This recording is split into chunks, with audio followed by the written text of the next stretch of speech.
All right, we're going. Excellent. So, Mike Sielski, welcome to the Other 51. Thanks for joining me tonight. Thanks for having me, Brian. Appreciate it. No problem. So we usually start out the podcast with a bunch of talk about the musical Hamilton, but I haven't seen you talking about it incessantly on Twitter over the past year, so I'm going to guess you're not a big fan? I haven't seen it. Okay. Just haven't gotten up to take in this cultural phenomenon as yet. All right, and like I said, since you haven't talked about it incessantly, you're obviously not a fan because that's what we do as Hamilton fans. We just talk about it incessantly. But I do, but I do know there is a pop culture thing that we can agree on and we can talk about, and that is Godzilla movies. Yes. So what was your huge fan? So what was your overall opinion of the most recent one? So this would have been 2014, the one with Bryan Cranston. Yeah, I really enjoyed it. I actually, I'm going to confess this. It's my wife knows this, but my in-laws don't. When that was in the theater, I actually took a Sunday. I had to write a column, and I had to work on a Sunday, and my wife works a lot of weekends. She was working the same day. Okay. So my in-laws agreed to watch our kids. And so I had to go to my alma mater. I had to go to LaSalle University's commencement because their commencement speaker, their student speaker, was a varsity athlete. She was a softball player. And it was the first time in LaSalle's history that an athlete, a Division I athlete at the school, had delivered the commencement address. LaSalle has this tradition where they pick one of their own students, one of the graduating seniors, deliver the commencement address, and this was the first time an athlete had done it. So I went to the commencement ceremony in the late morning, and then was going to go write my column and go pick up the boys. So I finished writing my column, and I happened to do a quick internet search and noticed that Godzilla was playing in 10 minutes at a theater that was 5 minutes from where I was. So I called my in-laws and said, I've had something else come up with work. I'm not going to be able to pick up the boys for another couple hours. And they said, okay. And then I went and saw Godzilla and then picked up my sons. All of that is kind of about way of saying I really enjoyed it. I was glad to see. I'm generally speaking a fan of what I think you and I would agree is kind of like the Dark Knight approach to superhero movies of late. I think that the Batman trilogy has done it better than anybody else. Mm-hmm. In terms of kind of making them realistic. And I was eager for Godzilla to get that kind of treatment. And I felt like the movie did that well. I enjoyed it. I really did. I thought that, the backstory was interesting. I thought it made, some scientific sense. I liked the nods to all the old, movies from the past, the reference to Mothra and, mm-hmm. Watching, the little kid watching the monsters fight on TV, that sort of thing. I got a kick out of it. I enjoyed it. I did too, and we bought it. We actually bought it when it came out on iTunes. We saw it like the weekend it came out in I think we saw it in 3D IMAX. Because if you're going to see Godzilla in the theater, you're going to go all out.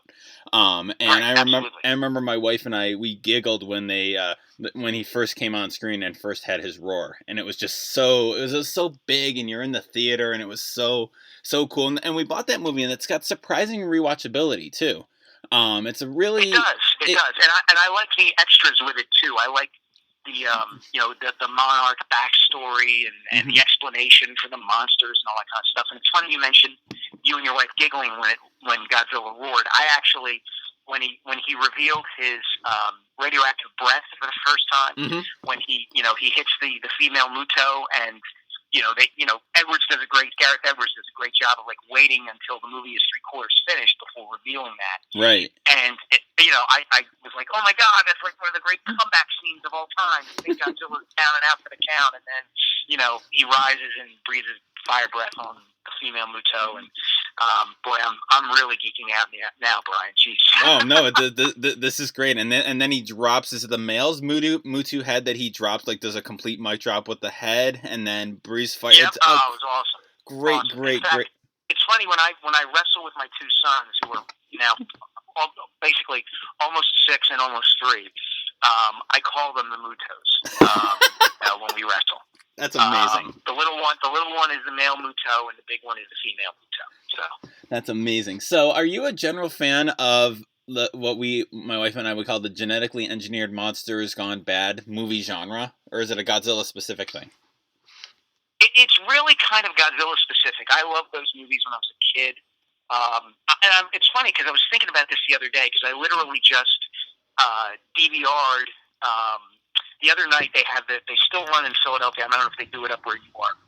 They still run this guy called Svengoolie who hosts, the old schlocky sci-fi horror movie on a Saturday night on the UHF channel.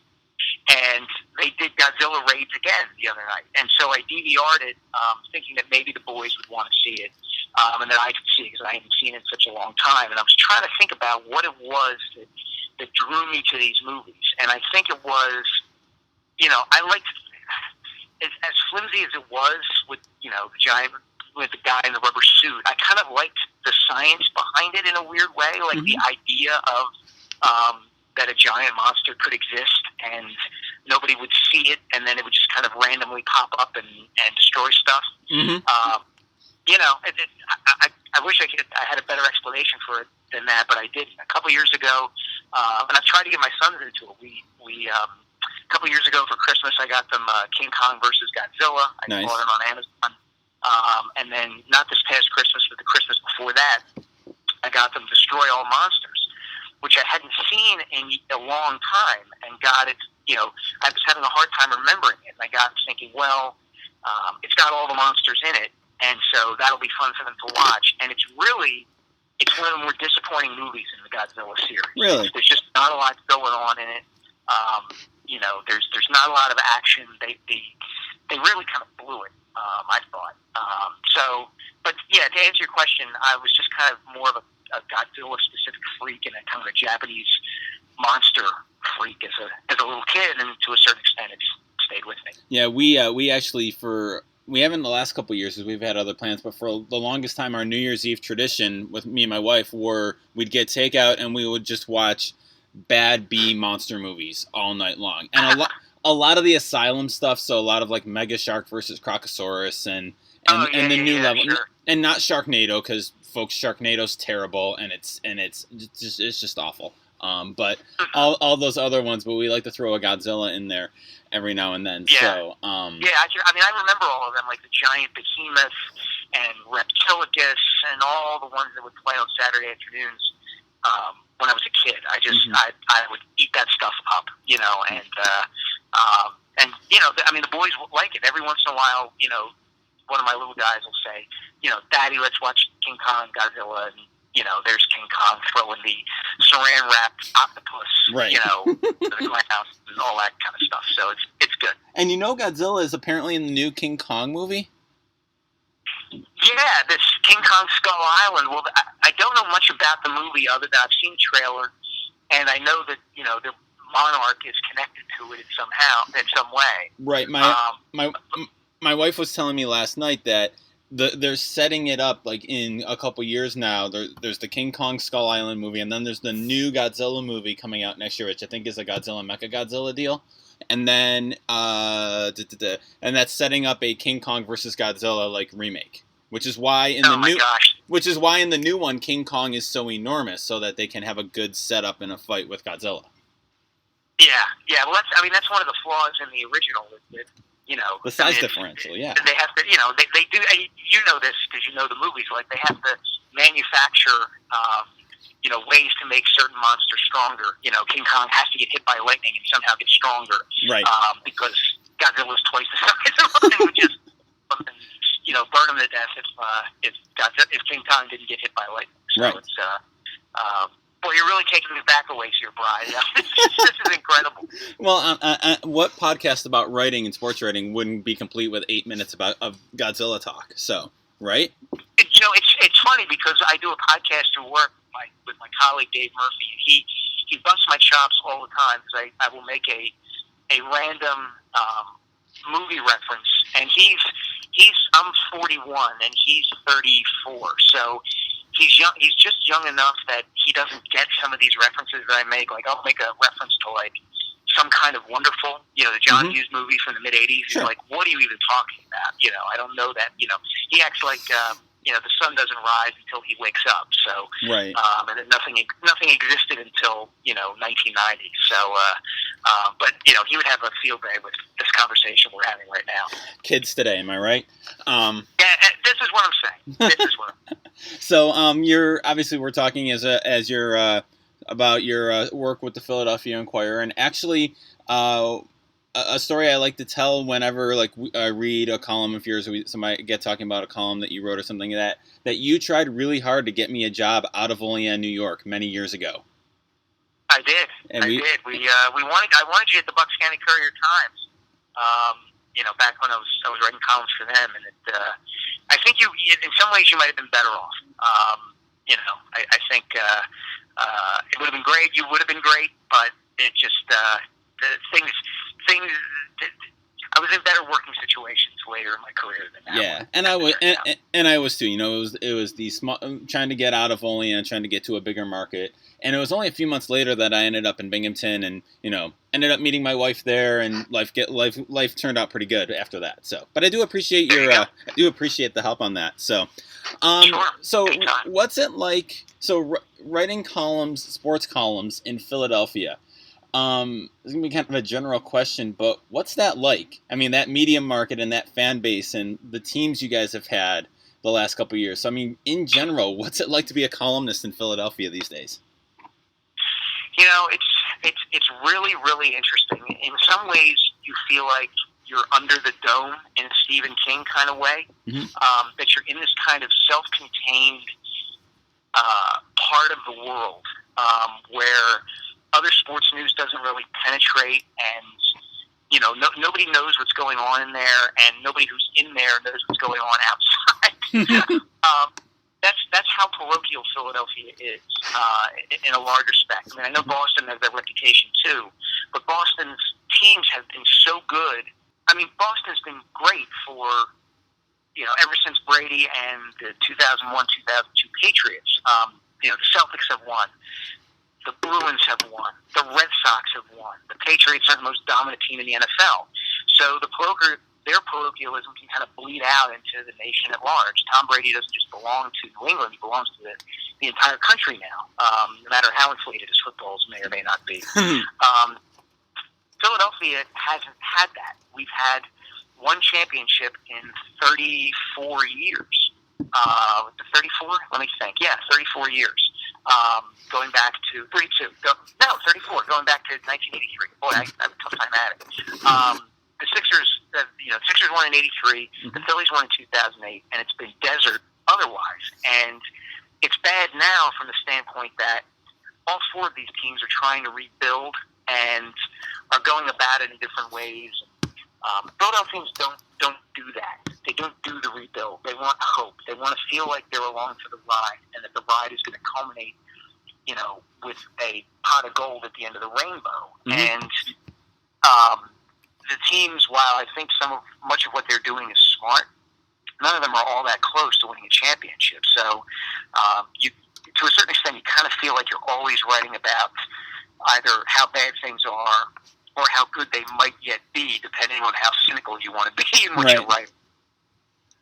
And that kind of closed in that you mentioned the word parochial, and when I think of Philly sports, that's a really great word for it. That kind of parochial, almost insular feel to the Philly sports world. Most of my experience, as you know, is coming at it through the college basketball world of Philly, Mm-hmm. and there is that very same feel. So,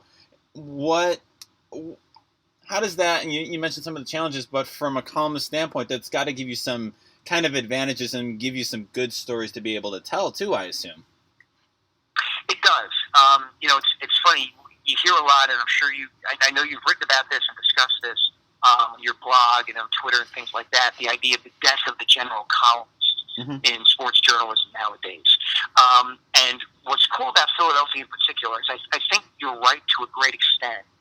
But I think the things that have allowed certain columnists to thrive and to remain relevant has been that amid the specialization of sports, amid Peter King becoming the go-to guy for the NFL, or Adrian Wojnarowski, our friend and your fellow St. Bonaventure alumnus, becoming the go-to guy for the NBA, a columnist can kind of set himself apart if he specializes in the history and the texture and the knowledge of what's happening right now within his town.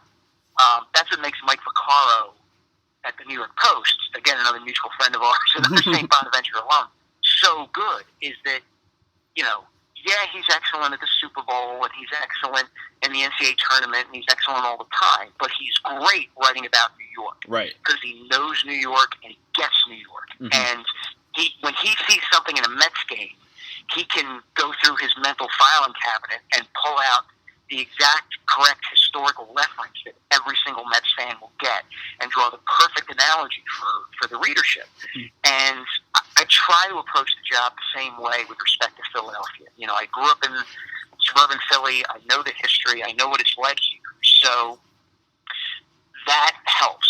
And I try to mine those kind of Philly stories. I really feel strongly that way. That, unless this is what we have access to, and this is what we know. Mm-hmm. So you have to write and columnize about what you know. And, even if there's, you don't want to be like a talk show host writing a column where you're just opining on everything, whether you know anything about it or not. Mm-hmm. And so I'm less interested in writing about the Super Bowl between the Falcons and the Patriots, even though everybody's watching it, than I might be about something related to Villanova basketball, or the Eagles or the Sixers or something along those lines. Yeah, you mentioned Vac and being a New York guy. The one column that comes to mind, and maybe because he spoke to my class the day after it happened, was when Pearl Washington died. And I knew, like, that next day the Vac's column is going to be just gold because of that. Like you said, he's such a New York guy, and that's such a New York story that he can tell that in a really, really meaningful way and kind of get at the heart of a column that maybe another writer wouldn't be able to get. So what makes a good Philly story? Ooh, that's a really good question. I think there's got to be, I think, two things, not to sound cliched, but grit and heart. Okay. There's got to be this sense of, digging deep, however you want to define that, to get what you want. The Rocky thing is such a cliche, but it's so true in that it still moves people to this day. I mean, there's a reason that I kind of make fun of it, but they play anytime the Flyers are trailing in the third period by a goal, or the Sixers are down 3 with 10 seconds to go, or the Eagles are driving to try to tie the game and they take a timeout. They play that clip from Rocky 2 of, Adrian in the bed saying, win, and people go nuts for it. Mm-hmm. And so it has to have that element, and it's got to have heart. It's got to have, kind of a sense of feeling, of love, of loyalty, of that sort of, those sorts of feelings. Now, like anything else, like any other region, you see the rise of more analytics and kind of the smarter way of doing things, and I try to incorporate those sorts of techniques and thinking, in my writing too.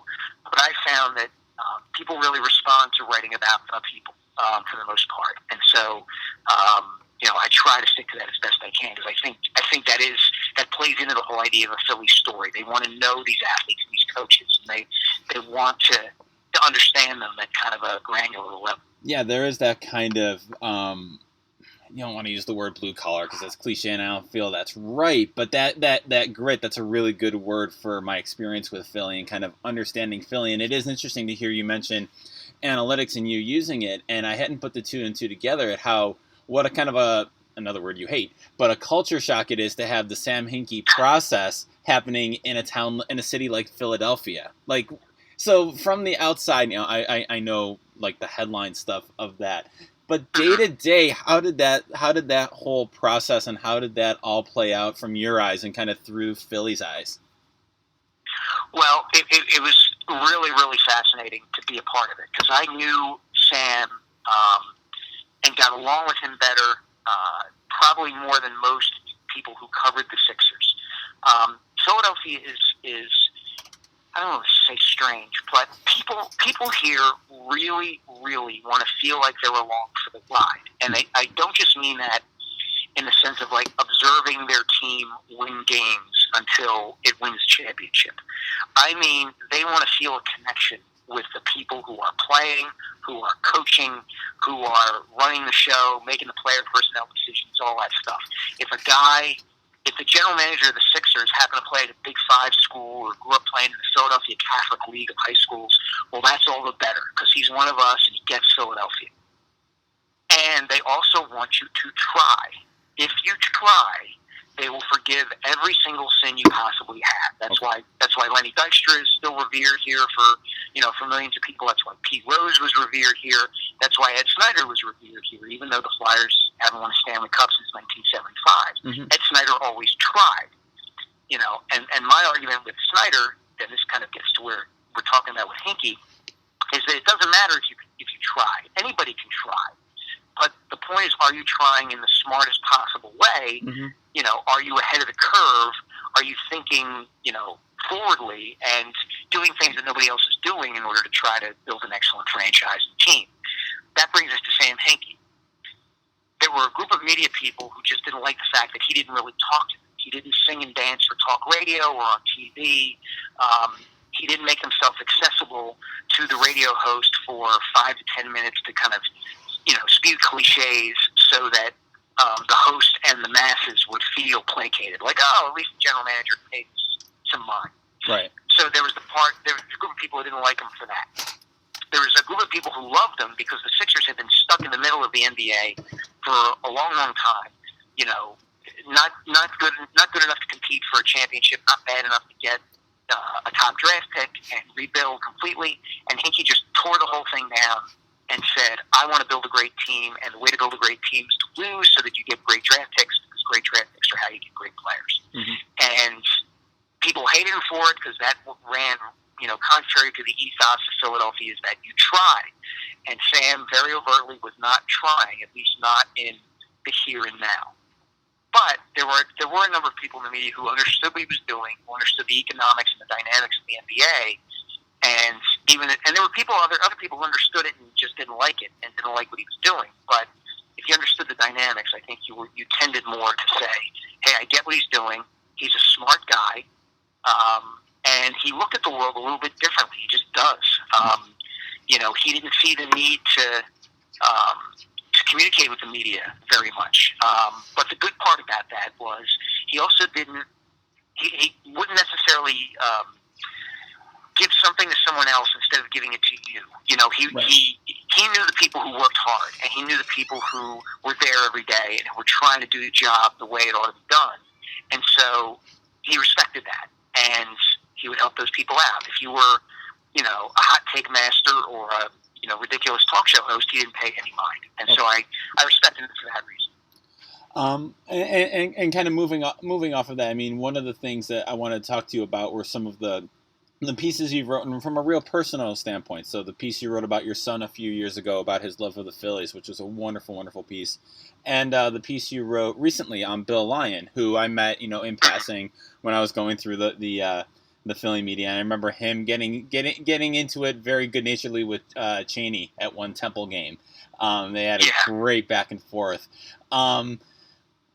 For those columns, and when you kind of write from a personal standpoint, I mean, is that something that comes easy to you? Are those columns harder for you to write, or are they kind of flow a little easier?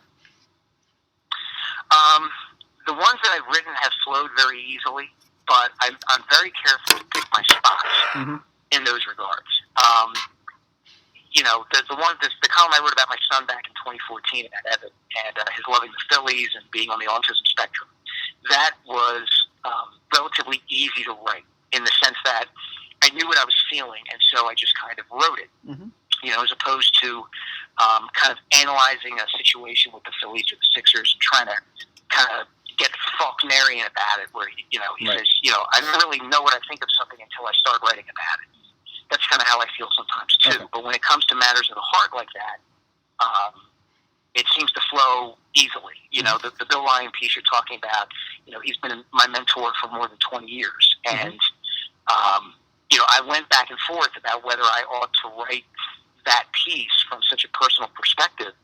And I actually talked to a couple of people about it, and they all said the same thing. They're like, look, you can't write it any other way. Like, you had this relationship with him, and for you to try to write it as if it's just another run-of-the-mill column, you can't do it. Right. It's just not going to work. And what I found has been that the feedback on those particular columns has far outstripped, in some cases, my run-of-the-mill stuff, or my criticism of the Eagles, or my,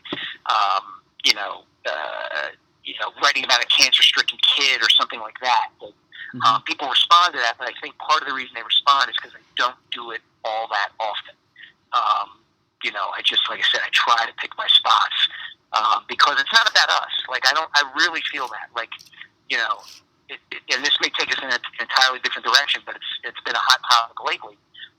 It's part of the reason, even though I have fairly strong political opinions, I really don't touch on politics in my columns all that much, and I don't tweet about politics. And I don't necessarily mind it from people who do, but I just kind of feel like, that's not what people want from me, as a sports columnist, and two, like, we got enough stuff, like, dividing us nowadays, no matter what you might feel about Donald Trump or Hillary Clinton or the state of the country and all that kind of stuff. And if we're going to inject politics into our sports at every turn, we're going to weaken one of the areas of life where, like, you can actually, like, just hang out with somebody and it doesn't matter what you think about immigration or the economy or healthcare or anything like that. Like, just sit down, have a beer, and enjoy somebody else's company because you all like the Eagles and you all like sports. Right. And, here's this guy who wrote this article about the Eagles, and I don't know who he voted for, and quite frankly, I don't care, but he wrote it well. And, that's, I don't know, that's kind of the way I try to go about doing the job. No, I tend to be more a bring politics into sports guy, but I'm also the person, I also feel like it has to be very, natural or organic from the columnist to do. Like, once you start forcing sports and politics together, I think that's where it kind of can get really ugly and it can get uncomfortable. Certainly if a columnist, to me, if they want to discuss that and are comfortable discussing it and knowledgeable and do good reporting and do thinking on it, I think it can be valuable. But, there is that sense. I was having a discussion in one of my classes this week about, I think it was about the Grammys and about the politics of the Grammys. And one of the students said that they didn't like all the politics that were being said, and it wasn't that they disagreed with it. They just wanted, they didn't want politics in with music and in with the performances at all.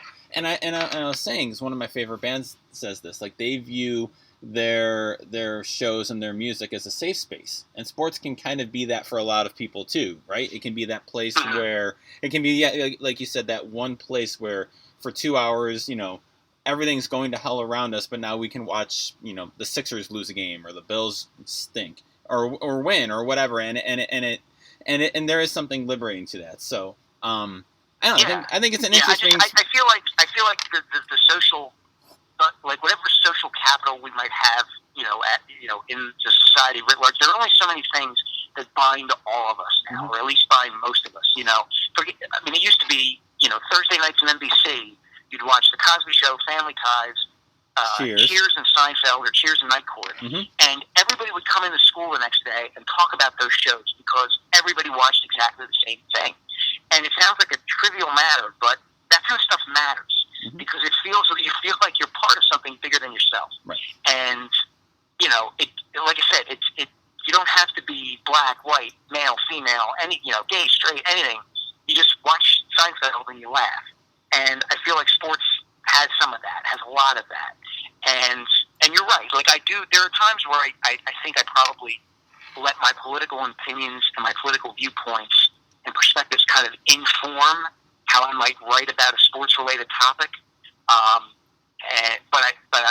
But one thing I don't try to do is, like, take a gratuitous shot at a politician, let's say, in a column. If that makes sense. Yeah. Because then I run the risk. I feel like I run the risk of just alienating half my readers. Like, if I take a gratuitous shot at Donald Trump for something he has said or stands for politically, I'm going to get a lot of people who say, yeah, right on. And I'm going to get a lot of people who say, screw you. Or I'm going to get a lot of people who say, why do you need that there? Like, I'm reading your column to get away from that stuff, right, regardless of how I feel about Trump. So, I guess in a lot of ways I feel like it's a battle not worth fighting. I'll find a way to write around it. Yeah.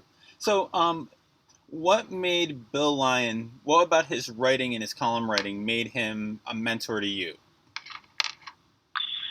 Well, I never read anything like him before. And I don't know that I've read anything like him since. He just had this style of writing, this kind of lyrical way. He was both lyrical and concise, which is something I really admired about him.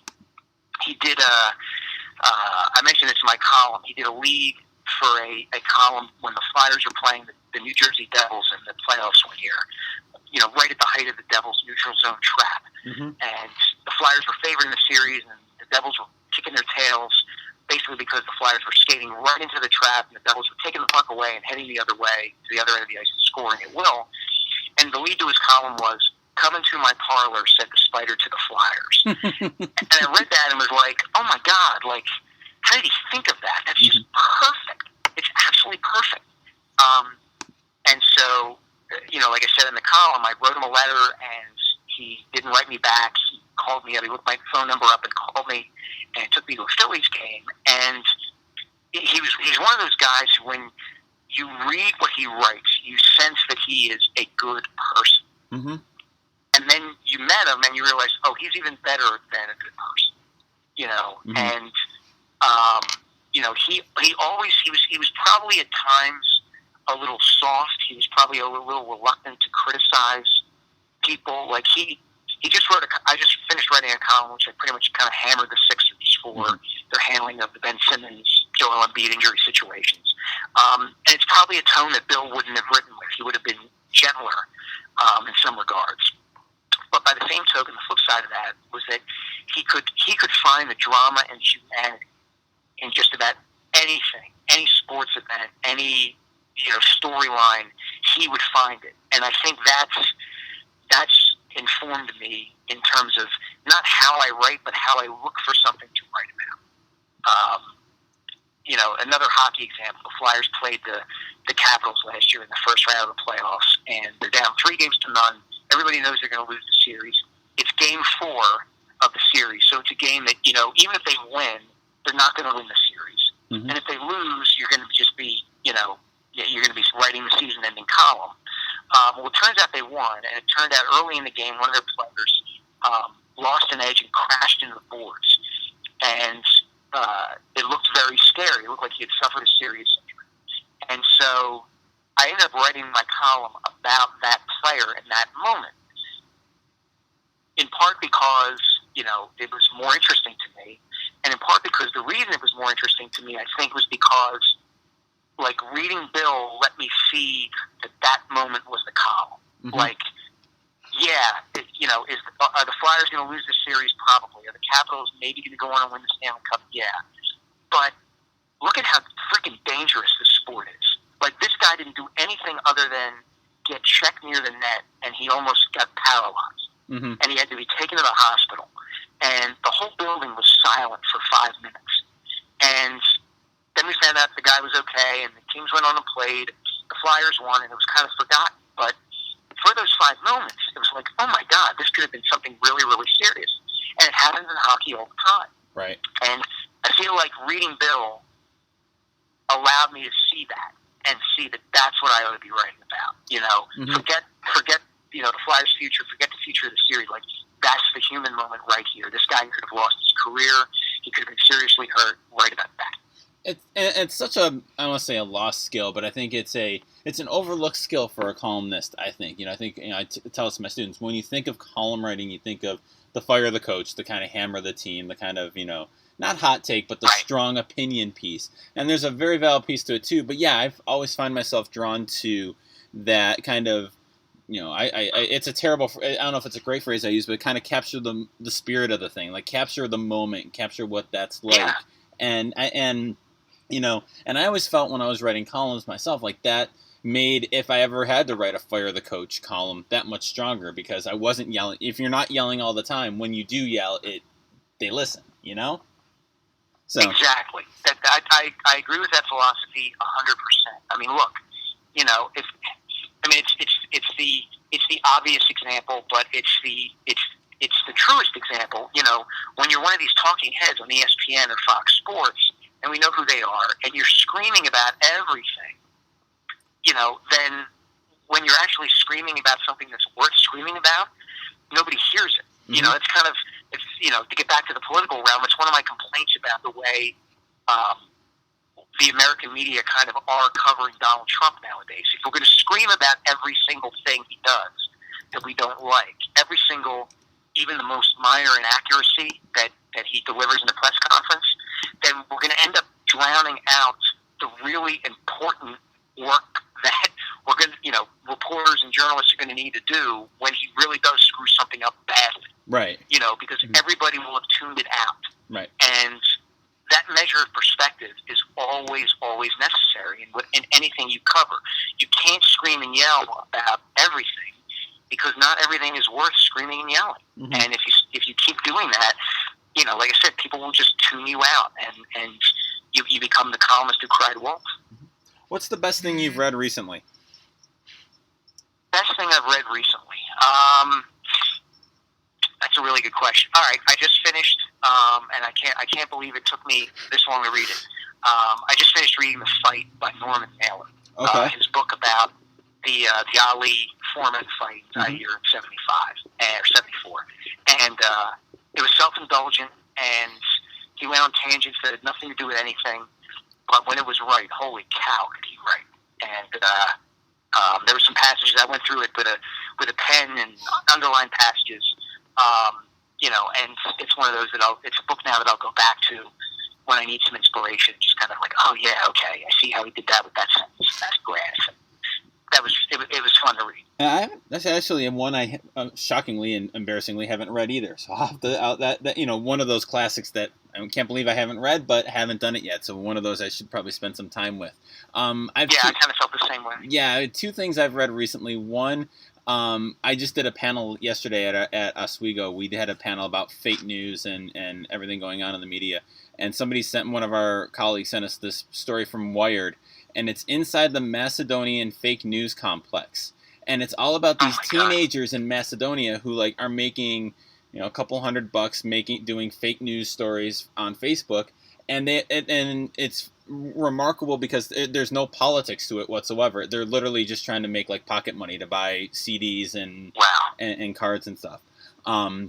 It's a fascinating read. That was in Wired. And then I just stumbled upon this tonight. It's from something called Pudding.cool. I have no idea. But is the unlikely odds of making it big. And it's kind of like a visual essay, like a data journalism piece showing. And the hook is there were 3,100 bands that played multiple shows in New York City in a 3-year span. And then how many of them made it big. So all these bands that played at least one show in New York City within multiple shows in 3 years, and breaking down how few of them actually made it to any level of actual success. And it's really cool visual, and it's a really cool idea. So I will have these in notes for everyone to read. And Mike, if people want to follow you and catch up on what you're doing, where can they find you? They can find me on Twitter at Mike Sielski, MikeSielski. I also have a Mike Sielski Journalist Facebook page, public page, where I post all my columns and podcasts and things like that. Such a wonderful journalist thing that you automatically spell your name, too. Yep, absolutely, man. Because you know why? Because Greg Smith could be Gregggsmyth. Exactly. And, you never know. So, well, Mike, this was fun. Thanks for taking the time to join me today.